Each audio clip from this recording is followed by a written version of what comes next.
या बातमीपत्राचे प्रमुख प्रायोजक प्लॅटिनम मॉल इंद्रधनु सोलापूर. सोलापुरातील सर्वात प्रतिष्ठित इंद्रधनु सोसायटीचा नवीन भव्य कमर्शियल प्रोजेक्ट आता रेल्वे स्टेशनच्या अगदी शेजारी शहराच्या मध्यवर्ती ठिकाणी. दर्शक हो, आता पाहूयात एक सविस्तर बातमी. दौंड कुलबुर्गी मार्गावरील दैनंदिन प्रवास करणाऱ्या प्रवाशांच्या वाढत्या मागणीला मध्य रेल्वेनं सकारात्मक प्रतिसाद दिला.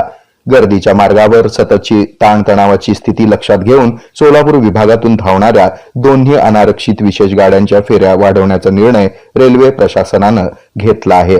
त्यामुळेच आता पुणे दौंड सोलापूर कलबुर्गी या मार्गावरील नियमित प्रवाशांना मोठा दिलासा मिळणार आहे. गाडी क्रमांक 01421 आणि 01422 दौंड कलबुर्गी अनारक्षित दैनिक विशेष गाडी पूर्वी 1 डिसेंबर 2025 पर्यंतच चालवण्याचे नियोजन होतं. मात्र आता गर्दी लक्षात घेऊन या गाडीच्या फेऱ्या 28 फेब्रुवारी 2026 पर्यंत आठवड्यातून गुरुवार आणि रविवार वगळता 5 दिवस सुरू राहणार आहेत. ही गाडी कामगार, विद्यार्थी, व्यापारी वर्गासाठी अत्यंत महत्वाची असल्यानं फेऱ्यांचा विस्तार प्रवाशांसाठी दिलासादायक ठरणार आहे. गुरुवार आणि रविवारी धावणाऱ्या द्विसाप्ताहिक गाड्या देखील वाढ देण्यात आली असून गाडी क्रमांक 01425 आणि 01426 दौंड कलबुर्गी अनारक्षित द्विसाप्ताहिक विशेष गाडी पूर्वी 30 नोव्हेंबर 2025 पर्यंत धावणार होती. आता ही गाडी 26 फेब्रुवारी 2025 पर्यंत पूर्ववत दर गुरुवार आणि रविवारी धावेल.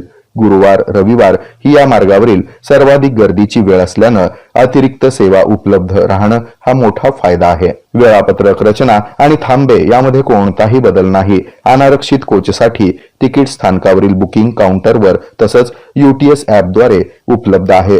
प्रवाशांमधील गोंधळ आणि होणारा दंड टाळण्यासाठी वैध तिकिटासह प्रवास करण्याचं आवाहन मध्य रेल्वेच्या प्रशासनानं केलं आहे. चॅनलला लाईक करा, शेअर करा, सबस्क्राईब करा.